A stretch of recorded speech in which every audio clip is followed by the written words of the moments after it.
되고. 네. 자, 그래서 자산 중에서 우리 당좌자산 정리한 다음에 그 다음에 뭘 정리했습니까? 재고자산이라는 걸 정리했죠. 네. 재고자산에는 상품, 원재료, 그 다음에 제공품, 반제품, 미착품, 그 다음에 소모품, 이런 것 등이 있었죠. 네. 근데 이제 재고자산에서 공부는 뭐 개정 과목보다는 그 외에 우리가 추가적인 이론들이 많았어요. 재고, 네. 재고자산, 취득시, 회계처리, 차변의 상품, 대변의 현금, 이런 식으로 처리하죠. 그 다음에 취득금액은 뭐예요? 모든 재비용을 다 포함해야 된다고 그랬죠? 포함해야 된다는 거. 그 다음에 차감해야 될 것이 있죠. 매입 애누리, 매입 할인, 매입 애누리, 매입 환출, 그 다음에 매입 할인. 그렇죠? 이런 것들은 차감시켜야 된다라는 거 기억나실 거예요. 그 다음에 또 우리 매출원가를 우리가 이 재고자산의 매출원가를 인식하잖아요. 매출원가 인식. 매출원가는 어떻게 계산해서 해요? 기초 상품 재고액에다가 당기 상품 매입액을 더해가지고 빼기 기말 상품 재고액으로 매출원가를 인식해서 반영을 하죠. 네. 그것만 또 알았느냐? 이 중요한 것이 또 이 기말 상품 재고액을 우리가 산출을 해야 되는데 기말 상품 재고액을 산출하려면 우리가 뭘 알아야 돼요? 수량과 단가를 알아야 되잖아요. 수량과 곱하기 단가로 계산하니까. 그런데 이 수량을 결정하는 거에는 수량 결정 방법에는 계속 기록법이 있었고, 그 다음에 실지 재고, 실지 그냥 조사법이라고 그러죠. 예. 실지 재고 조사법이나 또는 실지 조사법. 그 다음에 혼합법이 있었죠. 근데 이제 주로 기업들은 혼합법으로 다 하고 있다는 겁니다. 이렇게 해서 혼합법으로 수량을 우리가 조사를 하지 않습니까? 그 다음에 이제 단가를 결정해야 되는데 단가 결정 방법에는 가장 정확한 방법이 뭐가 있었어요? 개별법이라는 게 있었죠. 근데 개별법은 수량이 많으면 실질적으로 반영하기가 힘들어요. 그래서 시험에서는 개별법 거의 안 다뤄요. 우리 시험 위주로 공부할 때는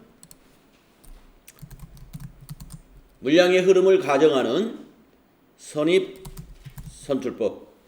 지금 녹화되고 있나요? 응, 되고 있구나. 선입 선출법, 후입 선출법, 이동 평균법, 총 평균법, 이런 것들이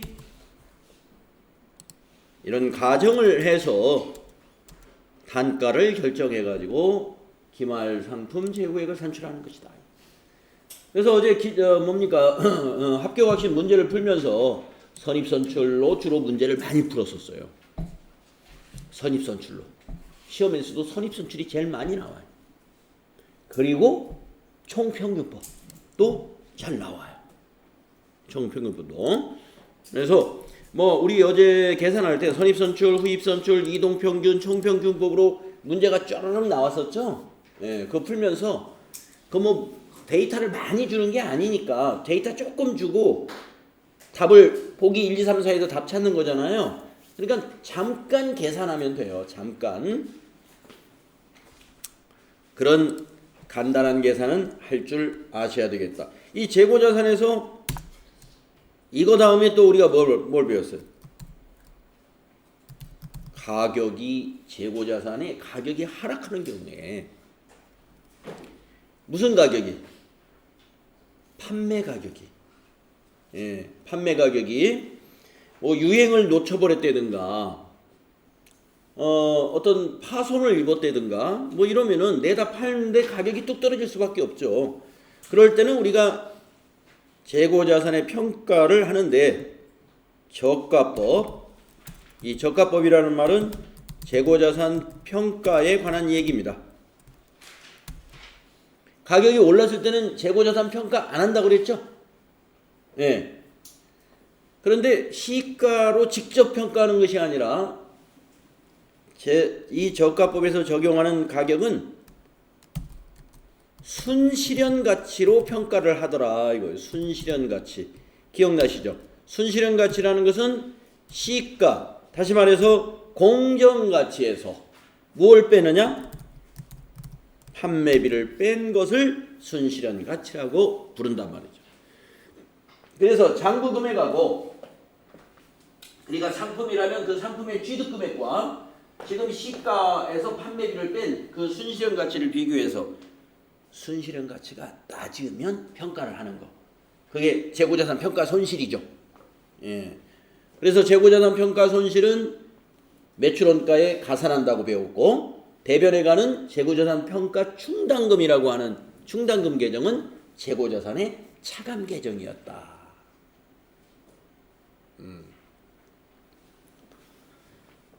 자, 그 다음에 이제 또 재고자산에서 또 뭘 했어요, 우리가. 네, 어제 배웠던 거. 마지막으로 재고자산에 뭘 배웠냐면요. 이 재고자산의 감모 손실이라는 걸 배웠다. 재고자산 감모 손실. 여기에는 두 가지가 있죠. 정상 감모는 뭘로 처리해라? 매출 원가로 처리해라. 비정상 감모는 영업외 비용으로 처리해라 라고 배웠다 이겁니다. 그래서 재고자산이라는 게 상품이나 제품 같은 것일 텐데 정상 감모는 뭐냐? 어쩔 수 없이 수량이 줄어드는 거. 그런 것은 그냥 매출 원가로 포함시키면 돼. 비정상 감모는 뭐였어요? 부주의로. 예, 작업 부주의, 관리 부주의. 예, 이런 부주의로 인해서 수량이 없어졌어요. 부족해졌어요. 파손됐어요. 이런 것들은 영업의 비용으로 넣어야 된다. 이런 것들이 다 우리 기업회계 기준에 있는 재고자산의 처리 방법들이에요. 이런 것들에 대해서 우리가 재고자산을 공부함으로써 뭐를 다 끝냈어요? 유동자산을 어제 다 끝내고 어제 끝날 무렵에 우리는 비유동자산으로 진도가 넘어왔습니다. 그래서 비유동자산에서는 먼저 투자자산을 공부를 했는데 투자자산은 우리 본문에서 너무 짧게 교재에 짧게 실어놨어요. 설명도 거의 없어요. 아주 간단하죠? 영업에 사용할 목적의 자산이 아니라 투자 이익을 목적으로 보유한 자산이 다 투자 자산이었죠? 예. 그래서 장기성 예금들. 장기성 예금 하면은 2년, 3년, 5년짜리 만기 정기예금, 정기적금들이 다 여기 장기성 예금들이에요. 이것이 투자 자산이에요. 그 다음에 당좌 개설을 할 때 거기에다가 보증금을 걸어놓는 게 있어요. 예, 이거는 개정 과목이 좀 특이했는데 혹시 기억나세요? 특정? 뭐였더라? 응? 현금과 예금. 네. 특정 현금과예금? 조금 이상한데 현금이라는 말.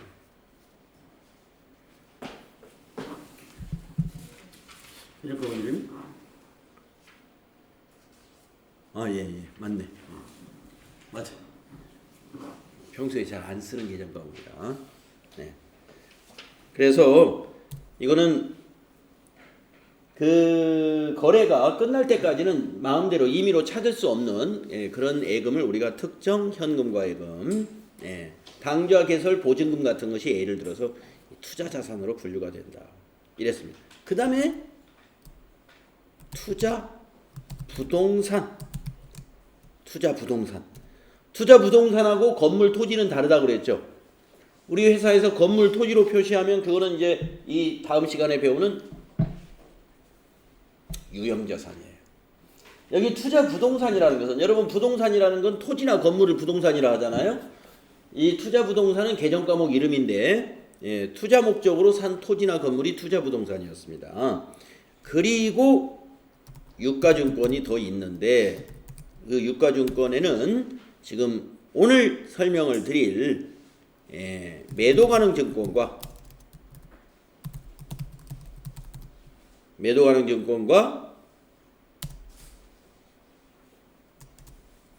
만기 보유 증권이라는 게 있다 이랬습니다.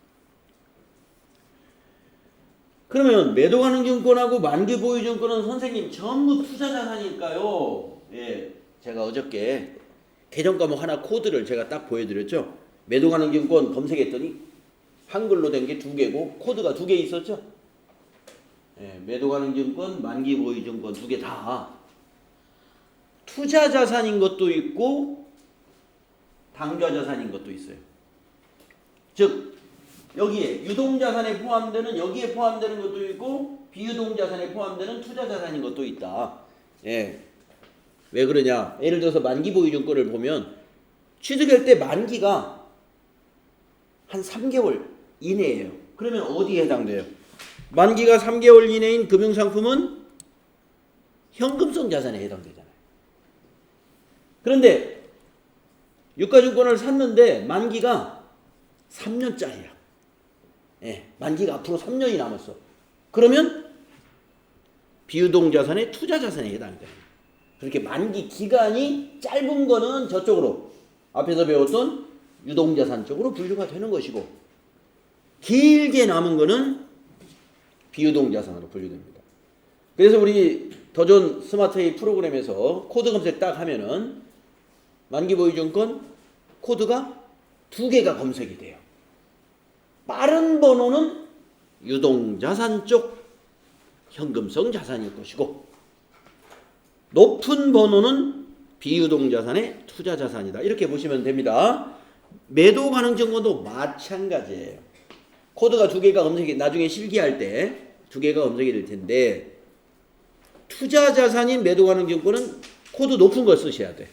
그래서 우리는 그 코드 높은 거에 요 2개를 정리하고 투자자산 마치겠습니다. 그러면 페이지 80페이지 한번 보겠습니다. 이렇게 굉장히 많이 했어요. 우리 지금 이게 지금 뭐 아주 요약 엄청 주어 짠 게 이 내용이에요. 이게 이제 뭐 전부 풀어서 설명하면 이게 거의 한 20시간 강의 내용이잖아요. 이게 우리가 그동안 배운 게 한 20시간 배웠지 않습니까? 이론을. 이게 그 내용이었어요. 자, 굉장히 많은 걸 했다. 자, 그러면 다시 이제 80페이지에 가서 유가증권 중에 투자자산에 해당되는 것을 한번 정리해 보겠습니다. 자, 유가증권이다 하면은 2가지가 있습니다. 지분증권과 채무증권이 있다. 자, 지분증권 하면은 우리가 일반적으로 주식을 지분증권이라고 해요. 주식 많이 들어보셨죠? 여러분 지금 여기 주식을 가지고 있는 분도 있을지 몰라요. 주식. 그 다음에 채무증권이라는 것은 국채, 공채, 사채. 다시 말해 우리가 채권이라고 부르죠. 채권. 네. 그러니까 주식과 채권을 우리가 유가증권이라고 본다고 보시면 돼. 꼭 그것만이 유가증권은 아니에요. 다른 형태의 유가증권도 있을 수 있습니다. 엄격하게 보면은 우리가 앞에서 배웠던 매출채권에 있는 바드러움도 유가증권 중에 하나예요. 네. 근데 우리가 바드러움은 매출채권으로 분류하잖아요.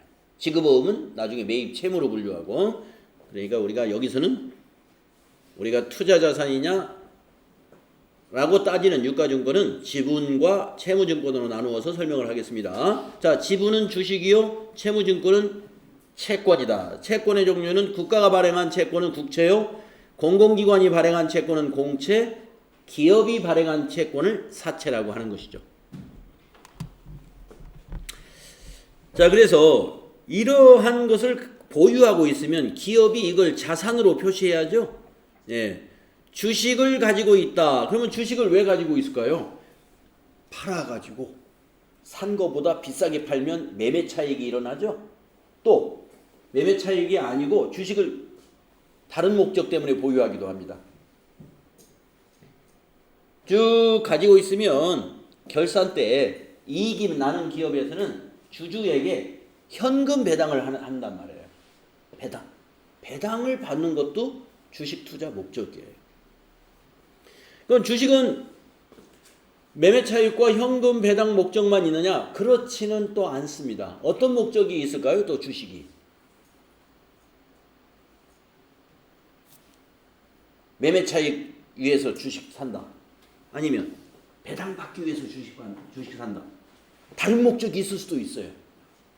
경영에 영향을 미치려고 주식을 사는 경우 있어요. 우리가 무슨 드라마나 영화 같은 거, 이런 무슨 막 어떤 큰 회사끼리 막 싸우는 그런 영화나 이런 거 보시면 주식을 이렇게 살살 그 회사 주식을 계속 사 모아가지고 그 회사의 경영에 타격을 주려고 그런 거 보셨나요? 예. 이익 때문에 뭐 금전적 이익이 아니라 그 회사의 경영에 우리 회사가 간섭을 해가지고, 예, 그 회사에 어떤 나쁜 영향을 주려고, 또는 뭐 나쁜 영향이 아니라 흡수하려고, 예, 그렇죠. 흡수는 어떻게 해야 돼요? 지분을 많이 가지고 있어가지고 다음 경영자 주주총회에서 사장을 누구를 선임하면 돼요? 예, 내가 좋아하는 사람을 사장으로 선임해버리면 되죠. 경영자를. 그렇죠? 그러면 그 경영자는 누구의 눈치를 보고 경영할 거 있어요? 아무래도 대주주인 나의 눈치를 보고 경영할 테니까 그 회사는 내 회사나 마찬가지야. 예, 주식을 많이 갖고 있으면요. 그러니까 하여튼 다른 사람보다 의사결정을 조금 더 할 수 있는, 예, 그런 정도의 보유. 그런 걸 이제 우리가, 예, 그런 주식은 우리가, 예, 지분법 투자 주식이라고 해서 조금 다르게 분류를 하는데 여기서는 그런 내용은 안 나왔어요. 자, 그러면 자, 우리가 단기 매매 증권은 앞에서 배웠습니다. 그럼 매도 가능 증권과 만기 보유 증권이 뭔가를 우리가 알아야 되는데, 단기 내 매매 차익을 목적으로 보유했다 그러면 지분 증권인 주식도 단기 매매 증권이 되는 것이고 채권도 단기 매매 증권이 될 수 있습니다. 자, 그런데 두 번째, 만기까지 보유할 적극적인 의도와 능력이 있는 경우에 그 유가증권은 만기 보유증권으로 분류해야 되고요. 이 만기 보유증권이라는 것은 주식은 해당 사항이 없습니다 해서 줄을 그어놓은 거예요.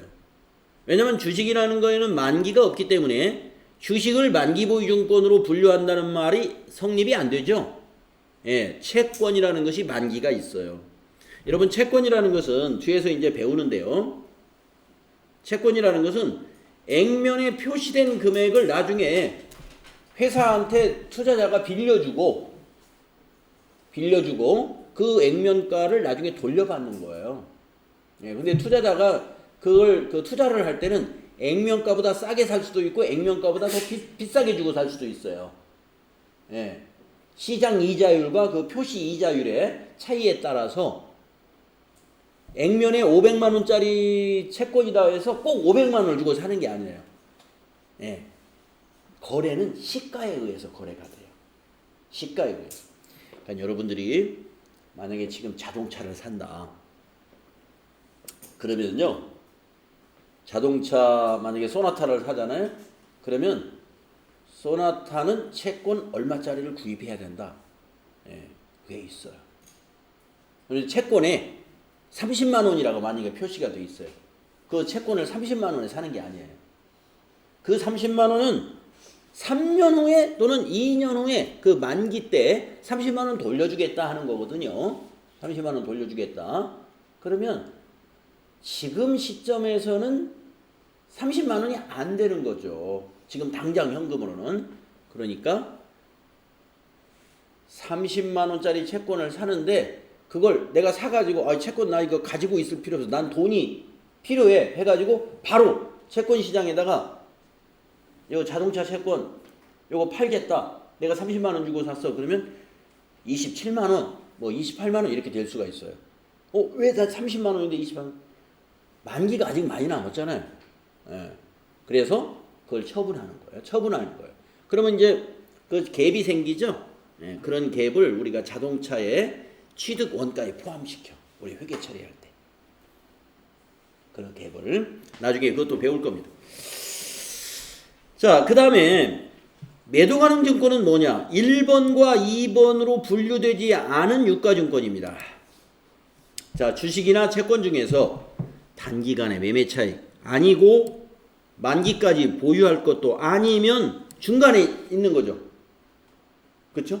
네. 단기간에 팔 것도 아니고 만기까지 보유할 것도 아니다 라고 하면 다 뭐로 분류하느냐? 매도 가능 증권으로 분류합니다. 그래서 매도 가능 증권 시험에 아주 잘 나와요. 단기 매매 증권 잘 나온다고 제가 그랬죠? 예. 단기 매매 증권 시험에 잘 나오는 거하고 그 다음에 매도 가능 증권 앞으로 여러분 관심 있게 매도 가능 증권에 대해서 공부를 해둬야 됩니다. 자, 지금까지 제가 설명드린 내용을 여기서 지금 문장으로 이렇게 쭉 해놨는데 한번 같이 읽어봅시다.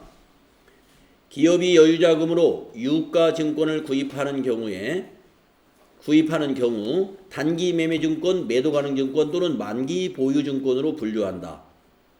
단기간 내에 매매 차익을 얻기 위한 목적으로 시장성이 있는 유가증권을 구입하는 경우 단기 매매증권으로 분류한다. 요거는 우리가 당좌자산에서 배웠단 말이죠. 단기 매매증권은. 반면에 만기까지 보유할 적극적인 의도와 능력을 가지고 구입하는 경우에는 만기 보유증권으로 분류한다.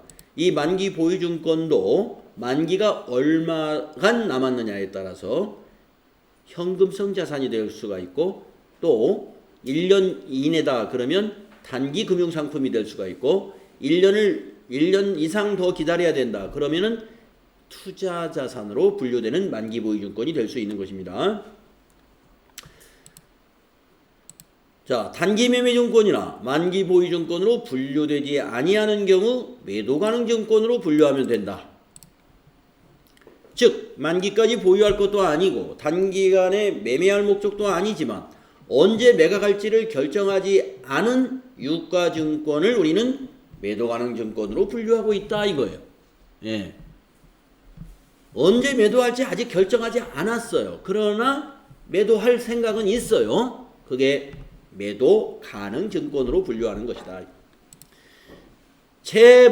채무증권과 지분증권 모두가 단기 매매증권이나 매도 가능 증권의 대상이 된다. 그러나 채무증권만이 만기 보유증권으로 될 수 있다. 만기 보유증권으로 분류하려면 유가증권에 만기가 있어야 하기 때문이다. 자, 단기 매매증권과 매도 가능 증권은 공정가치로 평가한다. 따라서 결산 시 장부 금액과 공정가치를 비교하여 평가 손익을 기록한다. 이거예요. 예. 네, 우리 단기 매매증권도 평가하는 거 배웠죠? 예. 매도 가능 증권도 평가할 거다 이겁니다. 근데 왜 한 가지는 평가를 안 할까요? 만기 보유증권은 평가를 안 합니다. 여기 지금 말한 대로. 자, 단기 매매 증권과 매도 가능 증권은 공정가치로 평가한다 했기 때문에 뭐는 평가 안 한다? 만기 보유증권은 평가 안 한다. 왜 안 할까요? 만기 보유증권은 만기까지 가지고 있을 거라고 그랬죠. 그 만기가 되면은 그 액면에 만약에 500만 원이라고 써 있으면 만기 때 500만 원을 돌려받는 거예요. 그러니까 액면하고 어차피 나중에 똑같아지는 거예요. 리콜이 되는 거예요. 그러니까 중간에 괜히 복잡하게 가격이 시가가 올라갔다 해서 올려주고 떨어졌다 해서 내려주고 그런 복잡한 회계 처리 할 필요가 없다 이거예요. 만기까지 꼭 가지고 있을 거니까. 그런데 단기 매매 증권하고 매도 가능 증권은 중간에 팔 거예요. 이게 상품이나 거의 비슷해. 팔려고 가지고 있는 거예요. 팔려고. 그러니까 결산 때는 시가에 맞춰놔요. 팔려고 가지고 있는 거기 때문에 내년 1월 달에 바로 팔릴 수도 있잖아요. 그러니까 유용한 회계 정보를 표시하려면 내가 삼성전자 주식을 100만 원일 때 샀어요. 그런데 한 1년 됐는데 1월 달에 샀는데 12월 달에 200만 원이 됐어. 그런데 재무제표에다가 이거 유가증권 100만 원이라고 표시한 건 거짓말한 거나 다름없잖아요. 지금 팔면 200인데. 그러니까 그건 유용한 회계 정보가 아니다 이겁니다. 금방 팔 수 있는 거기 때문에 지금 판다면 얼마냐? 그 시가에 맞춰주는 게 그게 평가예요. 그게 평가. 자, 단기 매매 증권과 매도 가능 증권은 유용한 회계 정보를 위해서 평가를 합니다. 근데 뭐는 안 해요? 만기 보유 증권은 안 합니다. 왜냐하면 팔 물건이 아니야. 이거는 끝까지 가지고 있다가 원금 찾을 거예요. 그럼 왜 그럴까요? 채권은요 끝까지 가지고 있는 동안에 이자를 받거든요. 이자. 우리는 그 채권 이자가 목적이야. 그러면 이자 또박 받고 있다가 만기 때 원금 찾으면 돼요. 중간에 팔 생각이 없어. 그러니까 평가도 안 하는 겁니다. 우리가 평가라는 것은 지금까지 여러분 매도 가능 단기 매매 증권의 평가라든가 앞에서 또 재고자산의 평가에서도 이제 시가에서 그 판매비를 빼잖아요. 그러니까 우리가 뭔가를 평가한다는 것은 시가에 맞춰준다는 뜻이에요. 자, 따라서 결산 시 장부 금액과 공정가치를 비교하여 평가 손익을 기록합니다. 이거예요. 여기서 공정가치가 다른 말로 시가를 의미한다. 그러나 평가 손익을 인식하는 방법에는 차이가 있다. 이게 중요합니다. 차이가 있다. 이 부분이 여러분이 절대 잊지 말아야 될 부분이에요. 아이고. 여기가 되겠어.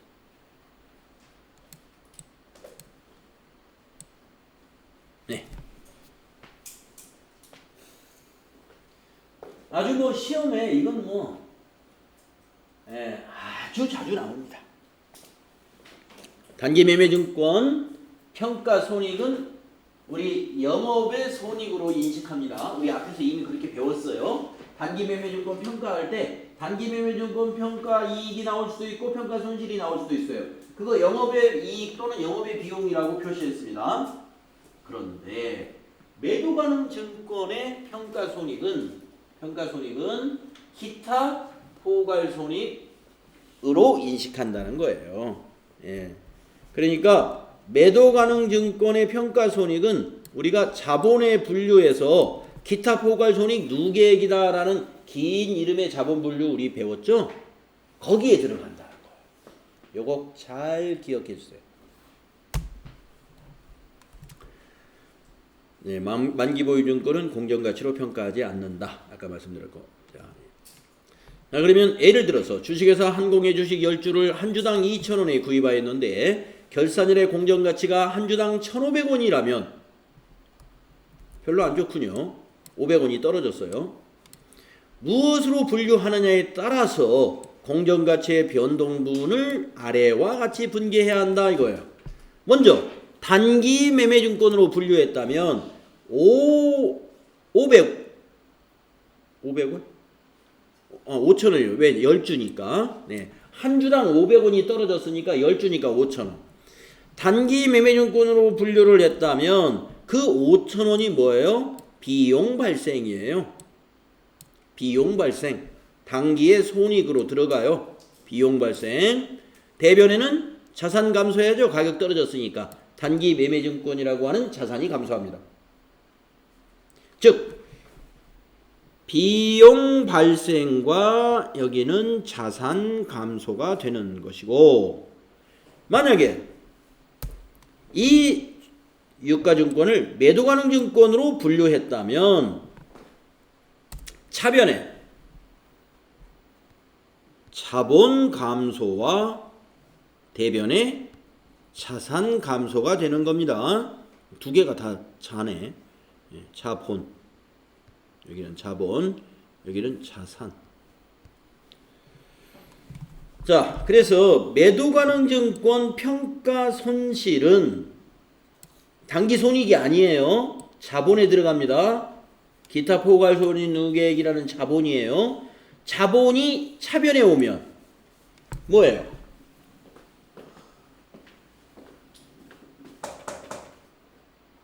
자본이 차변에 오면 자본 감소죠.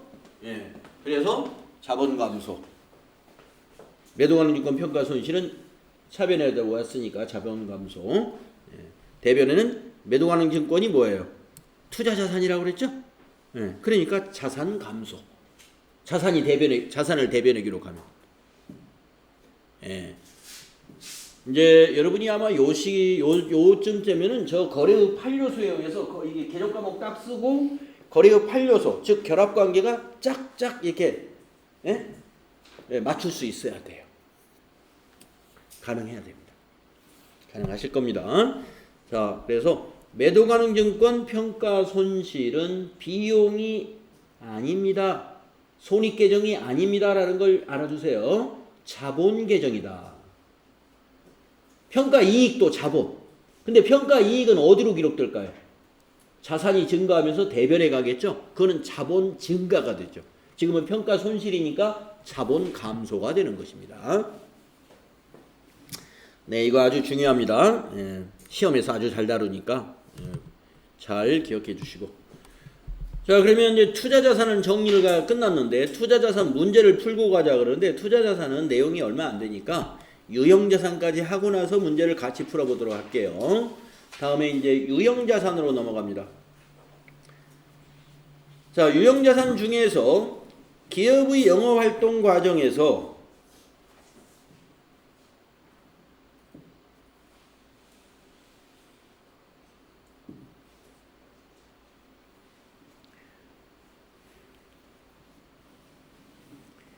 장기간에 걸쳐 사용되어 미래의 경제적 효익이 기대되는 유형자산을 말합니다. 유형의 자산. 자, 유형자산이 뭐라고요? 자, 비유동자산을 우리가 배우는 거죠. 지금 비유동자산 중에서 우리 비유동자산에서 지금 투자자산 배웠고 그 다음에 지금 유형자산 배울 거예요. 유형자산. 이 유형자산은 기업의 영업활동에 사용돼야 돼. 아까 투자자산은 사용되지 않아야 되는 것이고 이거는 사용되는 것입니다. 기업의 영업활동 과정에서 장기간에 걸쳐, 여기 장기간이라는 건 최소 1년 이상, 최소 1년. 근데 뭐 1년이라고 해서 딱 1년짜리 유형자산은 거의 없습니다. 3년, 5년, 4년, 뭐 10년, 20년. 기업의 영업활동 과정에서 장기간에 걸쳐 사용되어 그 사용으로 인해서 기업의 미래에 경제적 효익이 기대되는 유형의 자산을 우리는 유형자산이라고 하는 거예요. 유형이라는 건 뭐예요? 형체가, 물리적 형태가 있다 이런 얘기죠. 여러분 무형의 반대죠. 무형의 반대. 무형이라는 것은 물리적 형태가 없어요. 이것이 이렇게 생겼는지 삼각형 모양인지 몇 미터짜리인지 이런 것은 이제 우리가 유형자산이라고 그러죠. 물리적 형체가 있는 거. 자, 그러면 개정 과목은 뭐가 있느냐? 토지, 건물, 구축물, 이러한 이제 부동산들이 있고, 구축물은 뭐 부동산이라고 할 수는 없겠네요. 구축물은 뭐냐면 다리라든가 전봇대라든가 무슨 뭐 정원, 분수대 이런 건데 이건 옮길 수 있죠. 다리 뜯어가지고 저쪽에다 옮길 수 있어요. 그래서 우리가 동산이라는 것은 옮길 수 있는 자산이죠. 구축물, 기계장치, 차량 운반구, 비품 이런 거 다 동산이라고 그러죠. 동산. 부동산 딱 달라붙어 있는 땅이라든가 건물이라든가 이런 건 부동산이지 않습니까? 근데 우리가 이걸 부동산이라고 회계 처리 안 하죠. 업무에 사용하는 거, 영업에 사용되는 것이니까 토지, 건물, 구축물, 기계장치, 차량 운반구, 비품, 건설 중인 자산, 유형자산의 개정 과목은 이렇게 7개가 있습니다. 자, 토지라는 건 여러분 뭐 설명이 거의 필요 없죠. 뭐 예를 들어서 임야, 전답, 대지 이런 거 전부 다 토지예요. 그래서 우리가 토지라는 개정 과목은 기업이 자신의 영업을 목적으로 사용하고 있는 대지나 임야나 전답, 잡종지 또는 기타의 토지를 우리는 토지라 합니다. 두 번째, 건물, 뭐 콘크리트 건물 또는 뭐 철근 건물이라든가 뭐 조립식 건물이라든가 토지 위에 건설되어 있는 지붕과 벽을 갖추고 있는 사무소나 점포나 공장 같은 거 또는 사택이나 기숙사 같은 거 모두 건물로 회계 처리합니다. 그 건물의 부속 설비도 그냥 건물 가격에 포함을 시킵니다. 부속 설비란 건 뭐냐? 그 건물과 일체를 이루고 있는 전기 시설이라든가 가스 시설이라든가 뭐 통풍 설비라든가 보일러 시설이라든가 이러한 건물과 일체를 이루고 있는 그런 시설물들은 그냥 건물로 회계 처리하면 돼요.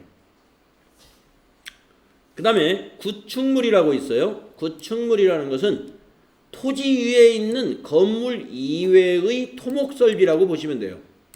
그래서 대표적인 것이 다리 같은 겁니다. 다리나 육교. 또는 우리가 이게 무슨 그 전기공사 같은 걸 하려면 옛날에는 이제 전봇대를 이렇게 쭉 일정한 간격으로 심어야 되잖아요. 지금은 이제 대체적으로 전기시설이나 전화설비를 지하로 이렇게 매설을 한다면 그 지하의 매설 관로 이런 것들이 구축물이 되는 거죠.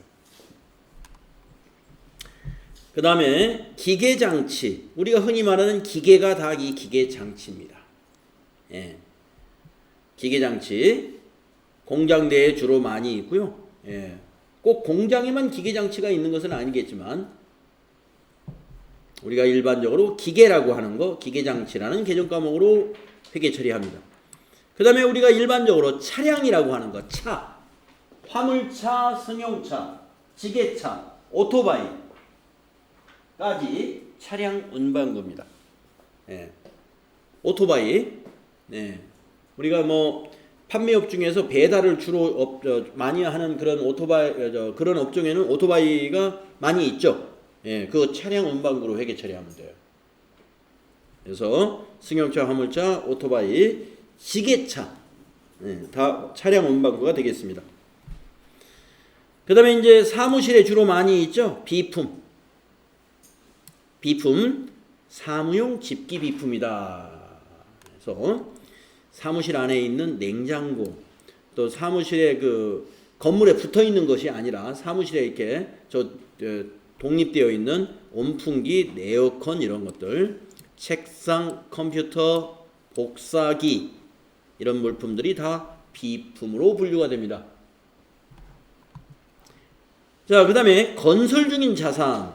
건설 중인 자산은 나중에 완공이 되면 건물로 나중에 될 거예요. 근데 현재 아직 완공되지 않은 상태입니다. 건설 완료 전까지 임시 계정으로 쓰고 있는 것이 건설 중인 자산이에요. 건설 완료 전까지 임시적으로 사용하는 개정 과목, 건설 중인 자산. 이렇게 해서 개정 과목의 종류는 알아봤고요. 유형 자산에서는 이제 유형자산에 우리 재고자산에서도 추가로 공부할 것들이 굉장히 많았잖아요. 유형자산도 그런 부분이 많습니다. 첫째, 유형자산의 취득원가입니다. 이 유형자산의 취득원가는 앞에서 재고자산, 유동자산 중에 재고자산의 취득원가의 개념과 똑같아요. 뭐냐? 그 부대비용, 본래의 기능을 수행할 때까지 발생한 부대비용을 전부 가산해야 돼요. 본래의 기능을 수행할 때까지 발생한 부대비용, 그게 이제 기계장치 같은 경우는 기계를 사다가 시운전도 해봐야 돼요. 시운전. 그러면 시운전 할 때 돈이 들어가죠. 이것이 기계가 제대로 이게 작동을 해서 어떤 제품을 제대로 생산할 수 있나? 예, 하고 정식으로 사용하기 전에 시운전을 한번 해봅니다. 그런 비용도 다 부대비용이에요. 매입할 때 들어가는 수수료, 운송비, 하역비, 설치비, 시운전비, 세금까지. 취득 시 들어가는 세금, 취득세. 우리가 이제 토지나 건물, 자동차 같은 걸 사면은요, 취득세가 있어요. 지방세로서 취득세를 징수하게 되죠. 네. 우리가 수입을 하면 어떻게 돼요? 자동차 수입하면 관세도 붙죠. 네. 그러니까 그런 모든 세금이 취득과 관련된 세금은 전부 어디에 들어가요? 취득원가에 포함합니다. 토지 정지 비용이라는 게 뭐냐? 토지를 샀는데 그 토지에다가 우리가 창고를 하나 지으려고 토지를 샀어요. 토지가 1억짜리 토지예요. 그런데 그 토지 위에 예를 들어서 그 소를 키우던 자리야. 그러면 이제 그 우사가 있겠죠. 우사. 쓰러져가는 우사가 있어요.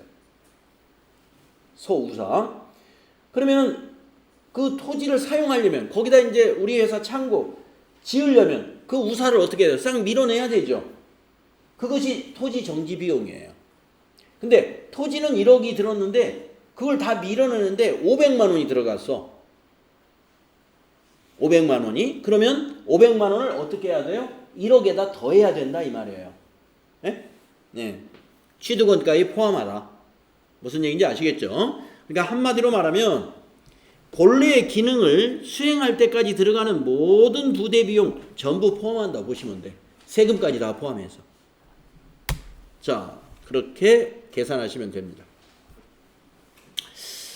자, 그 다음에 조금 더 이제 진전을 해서 유형자산을 말이죠. 취득할 때는 그 취득원가는 아까 모든 비용을 포함시킨다고 보시면 되는데 이 유형자산이라는 것은 장기간에 걸쳐 사용하기 때문에 그 장기간 사용하면서 비용이 또 발생해요. 그렇죠. 여러분 차를 샀어요. 회사가. 차를 사면은 만약에 소나타 2천만 원 주고 샀다. 그러면 2천만 원 주고 그냥 계속 쓸 수 있나요? 예. 취득 후에도 돈이 들어갑니다. 오일도 바로 바꿔줘야 되고 타이어가 마모되면 타이어도 교체해줘야 되고 이런 것들이 취득 후 지출이에요. 그런데 이 유형자산의 취득 후 지출은 성격이 두 가지로 나누어집니다. 자본적 지출, 수익적 지출로 나눠요. 네, 이거 중요해요. 네. 자, 우리 기업이 유형자산이 규모가 크면은요, 장치산업이라고 그러죠. 우리 공장이 있는 이런 기업들은 장치산업은 그 공장에 수많은 기계장치가 있기 때문에 유형자산 규모가 어마어마한 기업들이 많이 있어요. 그러니까 공장은 엄청 큰데 사람은 뭐 그 공장에서 10명이 근무하는 회사. 네. 제가 옛날에 다녔던 회사 지금 이천에 있어요. 네. 제가 다녔을 때는 연 매출이 300억에서 500억이었어요. 제가 요즘은 정확히 모르는데 한 10년 전에 그 다녔던 회사의 그 직원들 통해서 물어보니까 연간 한 1,500억이래 매출이. 제가 91년도에 그 회사를 퇴사했는데 한 10년 만에 3배가 성장을 했어요. 근데 공장 턴은 그대로예요. 그대로. 더 지은 거 하나도 없어요. 그 자리에서. 이야, 근데 이제 물론 이제 지금은 외국 회사, 미국 법인이 인수했어요. 미국 법인이 인수해서 지금은 이제 다국적 기업에서 인수해가지고 그 경영 시스템이 옛날 우리 국내 경영자들이 경영하는 스타일하고 다릅니다. 완전 미국식이에요. 그러니까 미국식이 꼭 생산성이 높은 건 아닌데 뭐 여러 가지 이유가 있겠지만 하여튼 매출이 많이 늘었습니다. 자, 그 회사는요 8시간 3교대 하는 회사예요. 8시간 3교대인데 제가 있을 때도 한 교대가 20명이 되지 않았어요. 3교대 다 해 60명. 근데 요즘은 더 줄었대. 한 조가 10명도 안 된대요. 한 조가 그 큰 공장을 10명도 안 되는 인원이 운전하고 있는 거예요. 어떻게 됐느냐? 자동화가 너무 더 잘 되어가지고 지금은 생산직이 사무직하고 똑같아. 넥타이 딱 매고, 이게 안전모만 썼지 뭐 손에 뭐 묻힐 게 없어요. 컴퓨터 앞에 앉아서 그 모니터 잘 보고, 시간 됐을 때 출력해 놓고 뭐 이렇게 비상시에 딱 스위치 엔터 친다든가 뭐 이런 거 하면 돼. 그러니까 우리가 엑셀이나 워드로 문서 만들듯이 이제는 제품을 문서 만들듯이 PC로 만들어낸다는 얘기입니다. 모든 기계는 완전 100% 자동화되어 있어요. 100% 자동화. 밸브 지가 열고 열었다 닫았다 하고 열을 올렸다 열 내렸다도 하고 말이죠. 저 나중에 이제 포장 라인에 가면 거기서 이제 사람들이 좀 붙어 있는 거예요. 그 안에는 거의 사람이 필요 없어요. 그 안에는 위험한 곳이거든요. 옛날에 거기서 막 가스가 그 화공약품을 많이 써요. 뭐 가스 분출되면 사람이 기절도 하고 갑자기 위험하니까 위험한 곳은 다 자동화 시켜버린 거예요. 위험한 곳은 투자를 많이 했겠죠. 그러니까 그런 회사는 어떻게 되겠어요? 거기에 그 장치를 유지하는 데 들어가는 지출이 굉장히 크겠죠. 자, 수리비라는 게 들어갑니다. 근데 그 수리비가 수익적 지출이냐 자본적 지출이냐 잘 판단해서 회계 처리를 해야 돼요. 욕심을 부리는 경영자는 말이죠. 수리비가 만약에 1년에 100억이 들어갔다. 그러면 이 100억을 전부 다 자본적 지출을 하고 싶어. 욕심이 많은 경영자들은. 왜 그러느냐. 이 100억을 자본적 지출이라는 건 뭐냐면 이걸 자산으로 처리하는 거예요. 자산으로. 100억을 썼는데 자산이래. 근데 그럴 수도 있어요. 왜냐? 그 100억을 그 공장에 1년간 100억을 갖다 투입을 했어. 그런데 그 100억이 효과가 뭐냐면은 이런 거라면 기계의 내용 연수를 증가시키거나 내용 연수라는 것은 사용 기간이에요. 이 기계가 원래 2년이면 고물이 되는 기계야. 아주 독한 화공약품 화학성 물질이 지나가기 때문에 마모가 심하니까 뭐 2년만 쓰면 그냥 고물이 돼. 그러면 2년에 한 번씩 새 기계로 바꿔줘야 돼. 그런데 거기에 어떤 특수 소재가 있어요. 그래서 그 특수 철로 바꿨어. 그러면 2년만 쓸 수 있는 게 아니라 뭐 10년을 쓸 수 있다든가. 그러면 그게 내용 연수가 늘어나는 거예요. 재질을 바꿔줌으로써.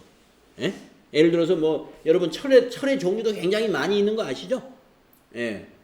이게 주물도 있고 말이죠. 알루미늄도 있고 뭐 비행기 만들 때는 뭘 쓰고 뭐 이런 거 알죠? 여러분 우리가 MTB 자전거 같은 것도 이게 그냥 철로 되어 있느냐 알루미늄으로 되어 있느냐, 그다음에 하나가 타티늄인가? 굉장히 가벼운 것도 있고. 하여튼 종류가 많습니다. 여러 가지 합금을 해서.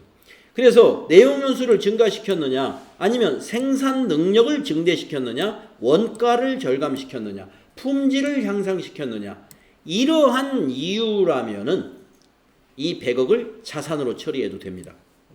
기계장치로 처리했다 이거예요. 그러면 어떻게 될까요? 돈은 썼지만 손익계산서에 비용으로 들어가지 않으니까 경영자 입장에서 이익이 줄어들지 않죠. 이익이 안 줄어듭니다. 그런데 이 100억을 수익적 지출로 본다면 100억만큼 이익이 줄어들어요. 이번 단기에 우리 공장에 100억이 들어갔어.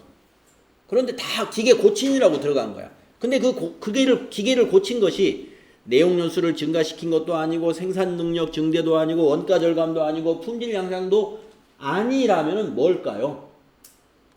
원상 회복, 능률 유지라는 거예요. 원상 회복은 뭐예요? 고장 났으니까 고친 거예요. 이거 안 고치면 공장이 서버려. 그러니까 고친 거예요.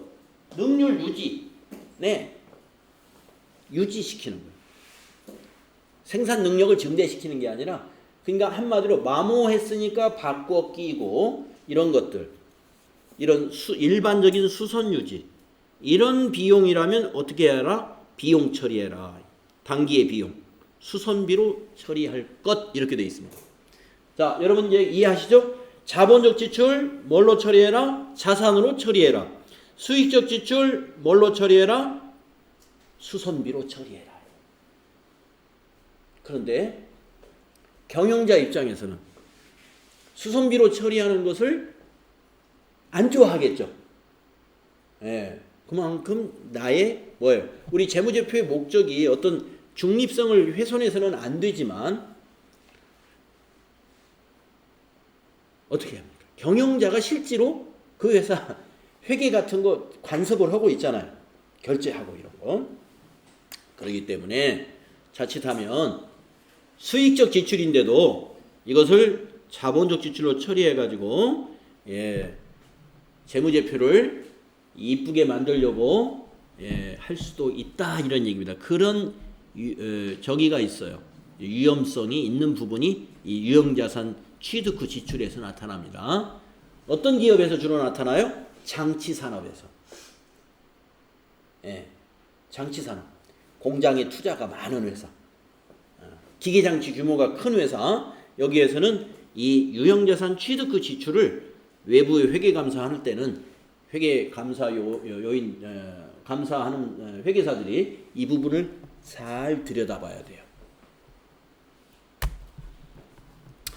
자, 그래서 자본적 지출의 A를 한번 봅시다. 건물에다가 에스컬레이터나 엘리베이터 같은 거 놓았다. 그러면 이게 만약에 공장 건물이라고 하더라도 에스컬레이터나 엘리베이터의 작업자들이 계단으로 이렇게 오르락 내리락 하는 것보다 엘리베이터나 에스컬레이터를 타면 어떻게 돼요?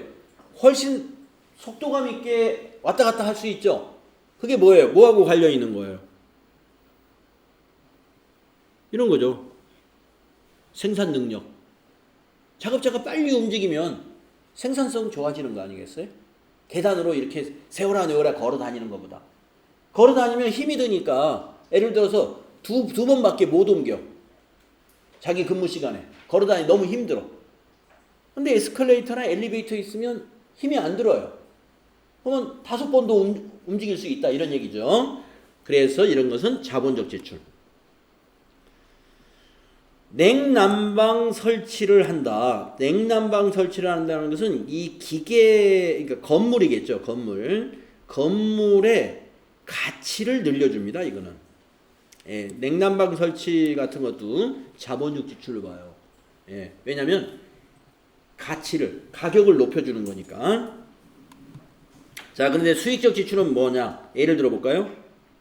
건물에다 도색하는 거, 유리창이 파손돼서 교체하는 거, 소모품을 교체하는 거, 이런 것들은 수익적 지출이다 하는 거. 잘 알아두세요. 자본적 지출과 수익적 지출의 개념을 잘 알아두셔야 됩니다. 그래서 지금 이 네모박스에서 이걸 얘기하는 거예요. 조금 전에 내가 말씀드린 그걸 지금 얘기하는 겁니다. 수익적 지출과 자본적 지출을 잘 구분해야 되는 이유에 대해서 설명한 거예요. 어떤 특정한 지출을 수익적 지출로 처리하느냐 아니면 자본적 지출로 처리하느냐에 따라 기업의 재무 상태와 경영 성과가 크게 달라지기 때문이에요. 즉 수익적 지출로 처리해야 할 것을 자본적 지출로 처리하면 그 사업연도의 이익이 과대하게 됩니다.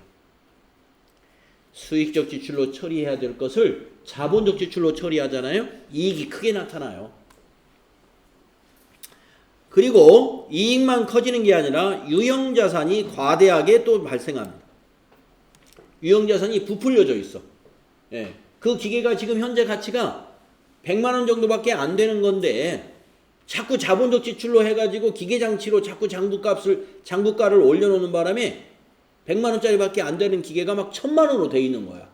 근데 가서 실상을 보면 이 기계 지금 내다 팔면 1000만 원 받을 수 있나요? 기술자한테 물어보니까 아니 이거 100만 원도 못 받겠는데. 근데 왜 장부가 이렇게 많이 잡혀있지?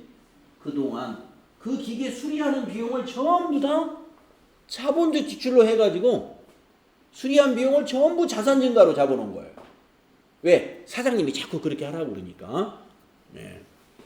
그래서 안 됩니다. 반대로 자본적 지출로 처리해야 할 것을 수익적 지출로 처리했다. 이거는 뭐 너무 배가 불러서 그런 거죠. 예. 이익을 안 내겠다는 속셈이죠. 예. 나는 뭐 법인세 괜히 내가 이익 많이 내가지고 우리 회사가 법인세 많이 낼 필요가 있느냐? 네. 이런 생각이었는지 모르겠는데 아무튼 이런 경우도 안 된다 이겁니다. 자본적 지출로 처리해야 할 것을 수익적 지출로 처리하면 이익이 적어져요. 예, 이익이 적어졌는데 경영자가 좋아하지는 않을 겁니다. 그런데 우리 기업이 전부 다 경영자하고 주주하고 이렇게 구분되어 있나요? 그러지 않은 회사가 많다고 그랬죠? 주주가 경영자예요. 주주가 경영자. 네. 그러면은 주주가 경영자인 경우는 이런 경우도 있을 수 있어요. 예. 왜냐? 아니 괜히 이익을 많이 내가지고 세금 많이 내느니 이익을 가능한 줄이려고 그래. 왜냐면 회사 돈이 실제로 다 내 돈이거든. 그러니까 이익 줄여가지고 예. 세금 조금 내야 되겠다. 예. 그런 생각으로 네, 그것도 좋은 생각이 아니죠. 그래서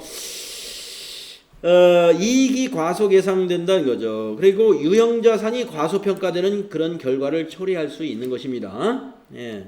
자, 그래서 오류의 유형, 수익적 지출을 자본적 지출로 처리할 경우 어떻게 된다고요? 자산이 과대해지고 비용은 작아지면서 이익은 커지게 됩니다. 또 자본적 지출을 수익적 지출로 잘못 처리하면 이것의 반대가 돼요. 자산은 과소, 비용은 과대, 이익은 과소가 되겠다 하는 거 이해하시면 되겠습니다. 자, 그러면 10분간 쉬었다가 유형자산의 감가상각 공부하도록 하겠습니다.